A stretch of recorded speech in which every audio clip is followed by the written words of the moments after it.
Hi friends, New York ಏರ್ಪೋರ್ಟ್ಗೆ ಬಂದು ತಲುಪಿದ್ದೀನಿ. ಹಾಗೆಯೇ time ಇರೋ ಕಾರಣ ಒಂದು ಸ್ಟಾರ್ಬಕ್ಸ್ನಲ್ಲಿ ಕಾಫಿ ತೊಗೊಂಡು ವೆಯ್ಟಿಂಗ್ ಏರಿಯಾಗೆ ಹೊರಟಿದ್ದೀನಿ. ವೆಯ್ಟಿಂಗ್ ಏರಿಯಾನಲ್ಲಿ ವೆಯ್ಟ್ ಮಾಡ್ತಾ ಬೋರ್ಡಿಂಗ್ ಪಾಸ್ ಎಲ್ಲ ತೊಗೊಂಡಾಗಿದೆ. ಇನ್ನೇನು ಫ್ಲೈಟು ರೆಡಿ ಇದೆ. 3.5 hours ಜರ್ನಿ ಇರುತ್ತೆ ಮಿಯಾಮಿಗೆ.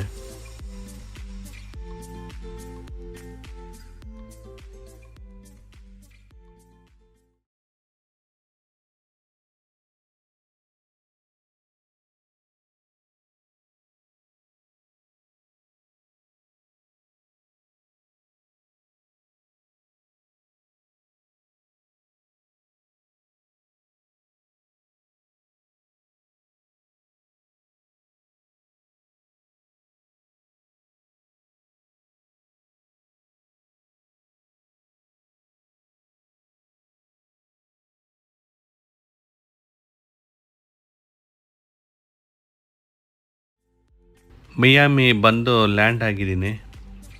ಸೊ ಇಲ್ಲಿಂದ ರೆಂಟಲ್ ಕಾರು ಬುಕ್ಕಿಂಗ್ ಮಾಡಿರೋದಕ್ಕೆ ಟ್ರೈನ್ ತೊಗೊಂಡು 4 ನಿಮಿಷಗಳ ಕಾಲ ಹೋಗಬೇಕಾಗುತ್ತೆ.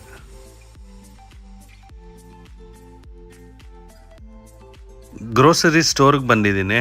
ಏನೆಲ್ಲ ಬೇಕೋ ಇವತ್ತು ತೊಗೊಂಡು ಪರ್ಚೇಸ್ ಮಾಡಿಕೊಂಡು ಮೋಟಲ್ಗೆ ಹೋಗಿ ಹಾಲ್ಟ್ ಆಗಿಬಿಡ್ತೀನಿ. ನೆಕ್ಸ್ಟ್ ಡೇ ಮಾರ್ನಿಂಗ್ ಇದು ನಾನು ಇಳ್ಕೊಂಡಿರೋಂಥ ಹೋಟೆಲ್ ಇದು ಗೋಲ್ಡನ್ ಗ್ಲೇಡ್ಸ್ ಇನ್ ಆ್ಯಂಡ್ ಸ್ಯೂಟ್ಸ್. ವೆದರ್ ಕೂಡ ತುಂಬ ಚೆನ್ನಾಗಿದೆ. ಸೊ ಈಗ ಇಲ್ಲಿಂದ ಕೀ ವೆಸ್ಟ್ಗೆ ಹೋಗೋದಕ್ಕೆ ಪ್ಲ್ಯಾನ್ ಮಾಡ್ತಾ ಇದ್ದೀನಿ.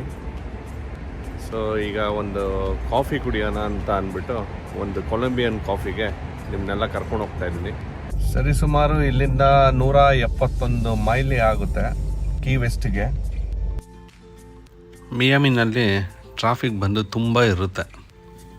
ಕೆಲವು ಜಾಗಗಳು ಮಾತ್ರ ಫ್ರೀಯಾಗಿರುತ್ತೆ. ಮೆಕ್ಯಾಂಡೋ ಕಾಫಿ ರೋಸ್ಟರ್ಸ್ ಕೆಂಡಾಲ್ ಅಂತ ಒಂದು ಲೊಕೇಶನ್ ಇದೆ, ಸಿಟಿ ಅದು. ಸೊ ಅಲ್ಲಿರೋದಿದು. ಆ ಜಾಗದಲ್ಲಿ ಅಮೇರಿಕನ್ ಬ್ರೇಕ್ಫಾಸ್ಟ್, ಲಂಚ್ ಮತ್ತು ಡೆಸರ್ಟ್ಸ್ ಅನ್ನು ಟ್ರೈ ಮಾಡ್ಬೋದು.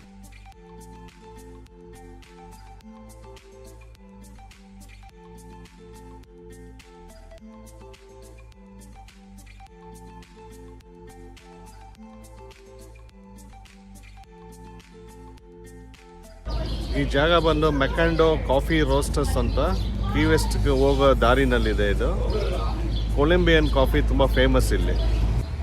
ಕಾಫಿ ತೊಗೊಂಡಾಗಿದೆ, ಟೇಸ್ಟ್ ಮಾಡೋಣ ಹೇಗಿದೆ ಅಂತ. ವಾವ್, ತುಂಬ ಚೆನ್ನಾಗಿದೆ. ಬನ್ನಿ ನೆಕ್ಸ್ಟ್ ಇವಾಗ ನಾವು ಫ್ರೂಟ್ ಜ್ಯೂಸ್ ಟ್ರೈ ಮಾಡೋಣ. Robert is here. ಇಲ್ಲಿಂದ 30 ನಿಮಿಷಗಳ ಕಾಲ ಡ್ರೈವ್ ಮಾಡಬೇಕಾಗುತ್ತೆ. ಕೀ ವೆಸ್ಟ್ಗೆ ಹೋಗೋ ದಾರಿನಲ್ಲಿದೆ. ರಾಬರ್ಟ್ ಈಸ್ ಹಿಯರ್ 1960ನಲ್ಲಿ ಸ್ಥಾಪನೆ ಆಗಿರೋದಿದು. ಹಣ್ಣುಗಳು ಸ್ಮೂತೀಸ್ ಸಿಗುತ್ತೆ ಇಲ್ಲಿ ನಿಮಗೆ.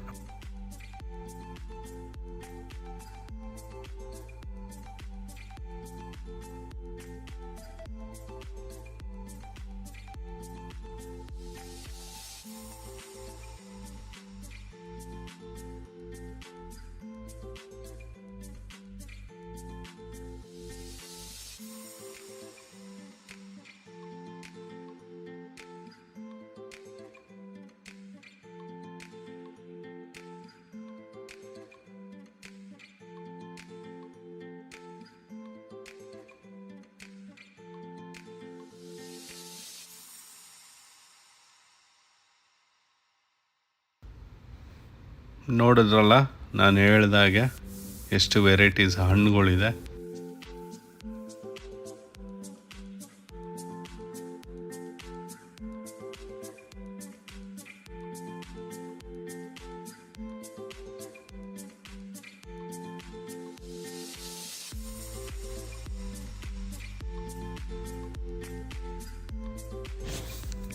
ಇದು ಬಂದು ಹೋಮ್ ಮೇಡ್ ಜಾಮ್ಸ್ ಮತ್ತು ಹನಿ ಇದೆ.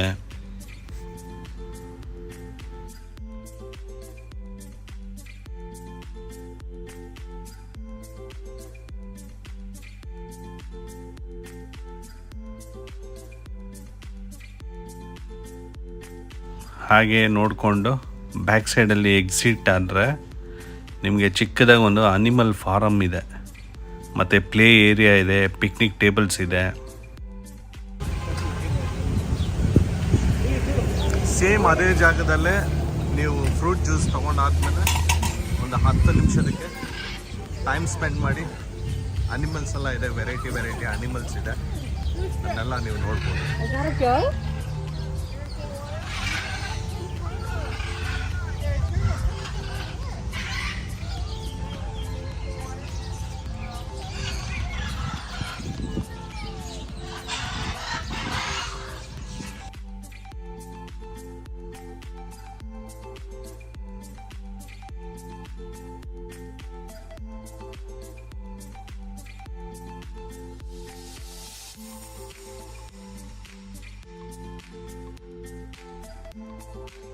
ನಿಮಗೆ ಹಳೆ ಕಾಲದಲ್ಲಿ ಯಾವ ರೀತಿ ಟ್ರ್ಯಾಕ್ಟರ್ಗಳು ಯೂಸ್ ಮಾಡ್ತಾ ಇದ್ರು ಅನ್ನೋದನ್ನ ಇಲ್ಲಿ ತುಂಬ ವೆರೈಟೀಸ್ ನೋಡ್ಬೋದು ನೀವು.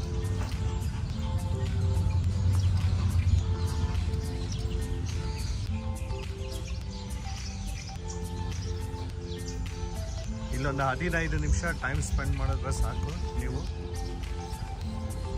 ಎಲ್ಲ ಬೇಗ ನೋಡಿಕೊಂಡು ನೆಕ್ಸ್ಟ್ ನೀವು ಹೊರಡ್ಬೋದು ಬೇರೆ ಜಾಗ ನೋಡೋದಕ್ಕೆ. ತುಂಬ ವರ್ಷಗಳ ಹಿಂದೆ ಯೂಸ್ ಮಾಡ್ತಾ ಇದ್ದಂಥ ಟ್ರ್ಯಾಕ್ಟರ್ಸ್ ಇದಾವೆ.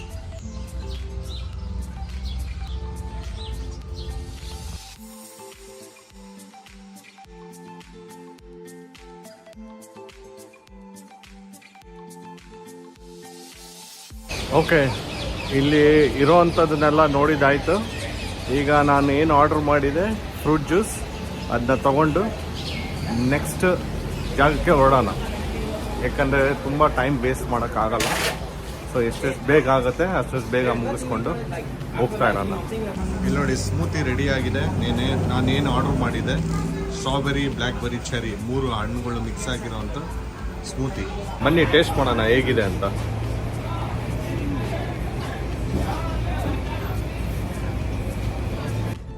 ಸೊ 3 ಮಿಕ್ಸೆಡ್ ಫ್ರೂಟ್ಸ್ 3 ಇರೋವಂಥದ್ದು ತೊಗೊಂಡ್ರೆ $10 ಚಾರ್ಜ್ ಮಾಡ್ತಾರೆ. ಸೊ ಈಗ ಇಲ್ಲೇ ಎಲ್ಲ ಮುಗ್ದಿದೆ. ಸೊ ಈಗ ನೆಕ್ಸ್ಟ್ ನಾವು ಇಲ್ಲಿಂದ ಫ್ಲಾರಿಡಾ ಕೀಸ್ ಅಂತ ಒಂದು ಸಣ್ಣ ಜಾಗ ಇದೆ. ಸೊ ಅಲ್ಲಿ ಹೋಗೋಣ. ಇಲ್ಲಿಂದ ಒಂದು 35 ನಿಮಿಷಗಳ ಪ್ರಯಾಣ. ಫ್ರೆಂಡ್ಸ್, ಫ್ಲಾರಿಡಾ ಕೀಸಿಗೆ ಬಂದೆ. ಬಟ್ ಏನಂದರೆ ಇಲ್ಲಿ 1 ದಿನ ಇಲ್ಲ 2 ದಿನ ಹಾಲ್ಟ್ ಆಗಬೇಕಾಗುತ್ತೆ. ಸ್ಕೂಬಾ ಡೈವಿಂಗು, ಫಿಶಿಂಗು, ಬೋಟಿಂಗು, ಒಳ್ಳೆ ಮಾಟಲ್ಸ್ ಇದೆ, ಸೀ ಫುಡ್ ಸಿಗುತ್ತೆ. ಇದಕ್ಕೆ ಆದಂಥ ಶ್ರೀಮಂತ ಇತಿಹಾಸ ಹೊಂದ್ಕೊಂಡಿದೆ. ಈ ಪ್ರಸಿದ್ಧ ದ್ವೀಪ ಸರಪಳಿಯು 202 ಮೈಲಿಗಳಷ್ಟು ವ್ಯಾಪಿಸಿದೆ. ಕೀ ಲಾರ್ಗೋ, ಇಸ್ಲಾ ಮೊರಾಡೋ, ಮ್ಯಾರಥನ್, ಲೋಯರ್ ಕೀಸ್ ಮತ್ತು ಕೀ ವೆಸ್ಟ್. ನಾನಿವಾಗ ಏನೇನು ಜಾಗಗಳು ಹೇಳಿದೆ ಅದೆಲ್ಲನೂ ಹೈವೇಗೆ ಕನೆಕ್ಟ್ ಆಗಿರೋಂಥ ಒಂದು ಅದ್ಭುತವಾದ ಜಾಗ. ಸೊ ನೆಕ್ಸ್ಟ್ ಇಲ್ಲೇ ಪಕ್ಕದಲ್ಲೇ ಒಂದು ಚಿಕ್ಕದಾದ ಒಂದು ರೆಸ್ಟೋರೆಂಟ್ ಇದೆ, ಅಲ್ಲಿ ಹೋಗೋಣ. ಈ ರೆಸ್ಟೋರೆಂಟ್ ಬಂದು ಕೀ ಲಾರ್ಗೋನಲ್ಲಿರೋದು. ತುಂಬ ಫೇಮಸ್ ಆಗಿರೋವಂಥ ಒಂದು ರೆಸ್ಟೋರೆಂಟ್ ಇದು.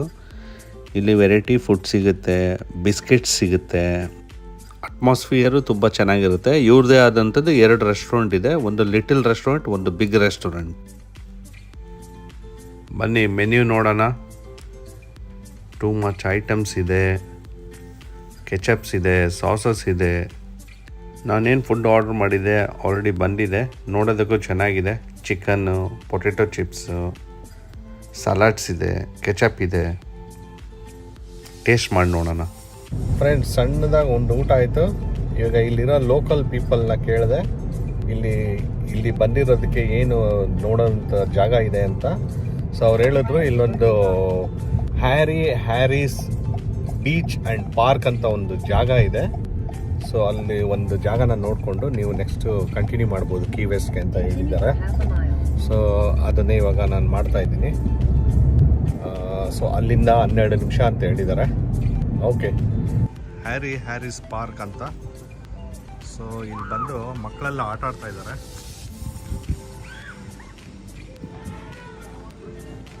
ಚಿಕ್ಕದಾಗಿ ಒಂದು 10 ನಿಮಿಷ 15 ನಿಮಿಷ ಟೈಮ್ ಸ್ಪೆಂಡ್ ಹೋಗೋದಕ್ಕೆ ಬೆಸ್ಟ್ ಪ್ಲೇಸ್ ಅಂತ ಅಂದ್ಕೊಳ್ತೀನಿ ಈ ಜಾಗದಲ್ಲಿ.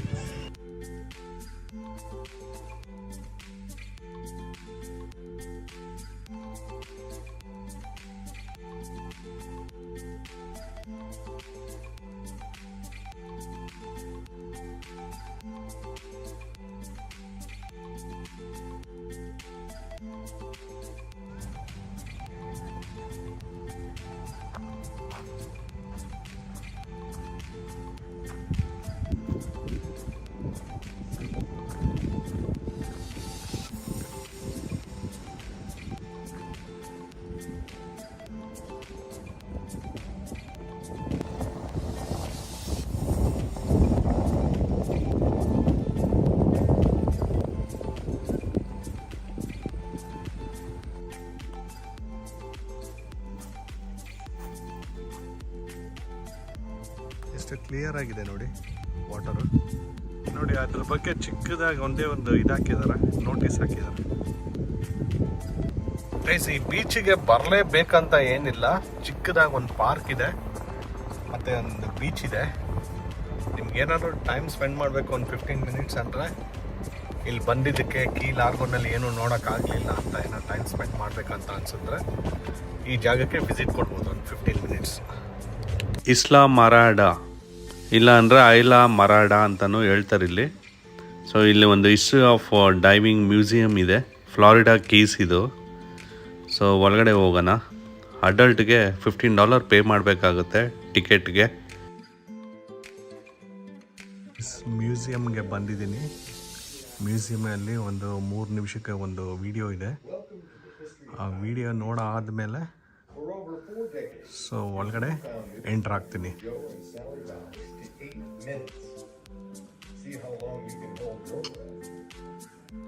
Climb inside Edmund Halley's diving bell and learn how he enhanced its features that enabled man to travel into the abyss without the problems of decompression.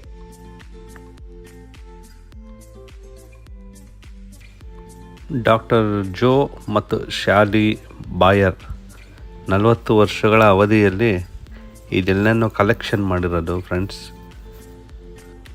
Diving ಹೆಲ್ಮೆಟ್ಗಳು, ಕೈಯಿಂದ ಚಾಲಿತ air ಪಂಪ್ಗಳು, ಸೂಟ್ಗಳು, ದೀಪಗಳು, hand operated air pumps ಅಂತ ಹೇಳ್ತಾರೆ.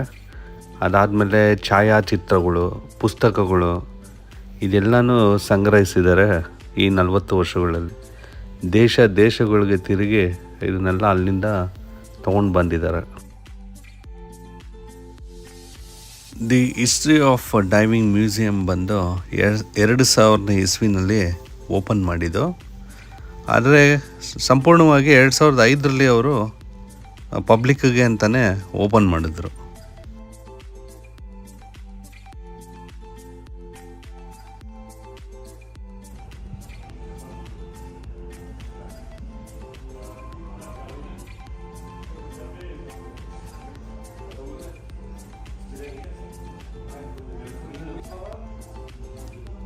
ಎಲ್ಲ ದೇಶಗಳಲ್ಲಿ use ಮಾಡ್ತಾ ಇದ್ದಂಥ ಥಿಂಗ್ಸ್ ಇಲ್ಲಿದೆ.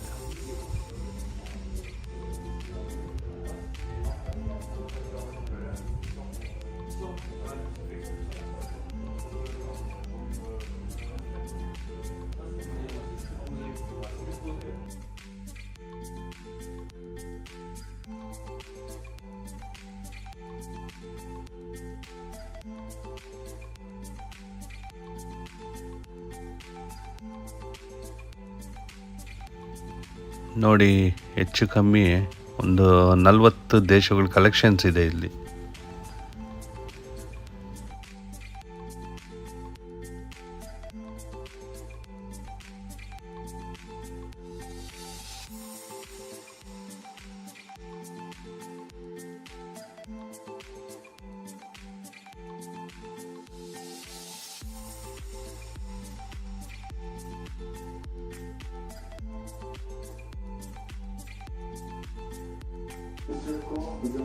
ನೂರು 150 ವರ್ಷಗಳ ಹಿಂದೆ ಉಪಯೋಗಿಸ್ತಿದ್ದಂಥ ವಸ್ತುಗಳು.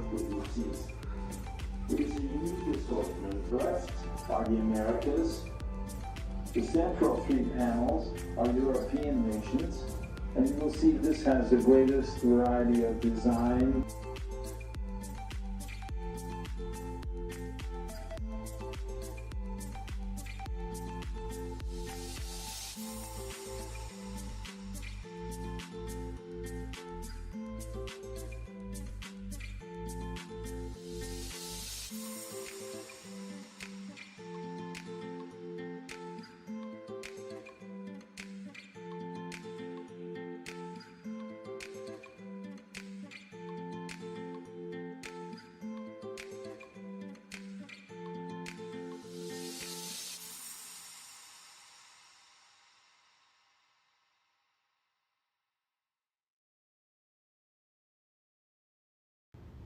ನೋಡಿ ಎಷ್ಟು ಪೇಂಟಿಂಗ್ಸ್ ಎಲ್ಲ ಕಲೆಕ್ಷನ್ ಮಾಡಿದ್ದಾರೆ ಅಂತ ಬೇರೆ ಬೇರೆ ದೇಶದಿಂದ.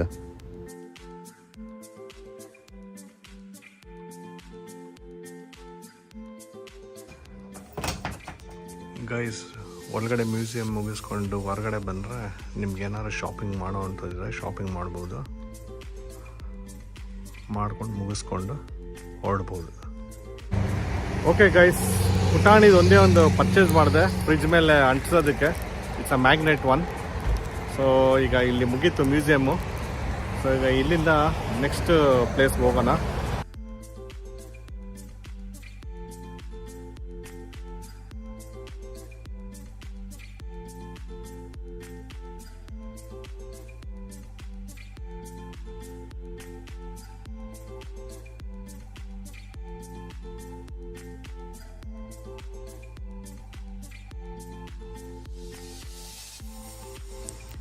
ನಾನು ಬಂದು wheat beer, American pale wheat ಬಿಯರ್ನ ಟ್ರೈ ಮಾಡಿದೆ. ಇಸ್ಲಾ ಮೊರಾಡ ಇಲ್ಲ ಅಂದರೆ ಐಲಾ ಮೊರಾಡ ಅಂತಲೂ ಹೇಳ್ತಾರೆ. ಈ ಕಂಪನಿ ಬಂದು ಡಿಸೆಂಬರ್ 2017 ಓಪನ್ ಆಗಿದ್ದು. Okay guys, small beer try ಮಾಡಿದಾಯಿತು. ಈಗ ನೆಕ್ಸ್ಟ್ ಲೊಕೇಶನ್ಗೆ ಡ್ರೈವ್ ಮಾಡೋಣ.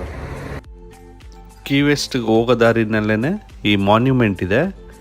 ಇದಕ್ಕೆ ಬಂದು ಇಸ್ಲಾ ಮೊರಾಡದಲ್ಲಿ ಹರಿಕೇನ್ ಸ್ಮಾರಕ ಅಂತ ಹೇಳ್ತಾರೆ, ಇಲ್ಲ ಅಂದರೆ ಫ್ಲಾರಿಡಾ ಕೀಸ್ ಸ್ಮಾರಕ ಅಂತಲೂ ಹೇಳ್ತಾರೆ. ಇದಕ್ಕೆ 1935 ಲೇಬರ್ ಡೇ ದಿನ ಚಂಡಮಾರುತ ಬಂದಿರೋದು.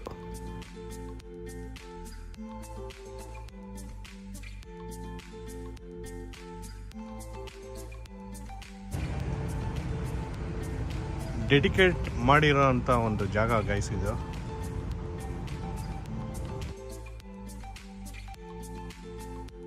ಗೈಸ್ ಇದು 1935 ಸೆಪ್ಟೆಂಬರ್ 2 ಹರಿಕೇನ್ ಬಂದು ತುಂಬ ಜನ ತೀರ್ಕೊಂಡ್ಬಿಟ್ಟಿದ್ದಾರೆ.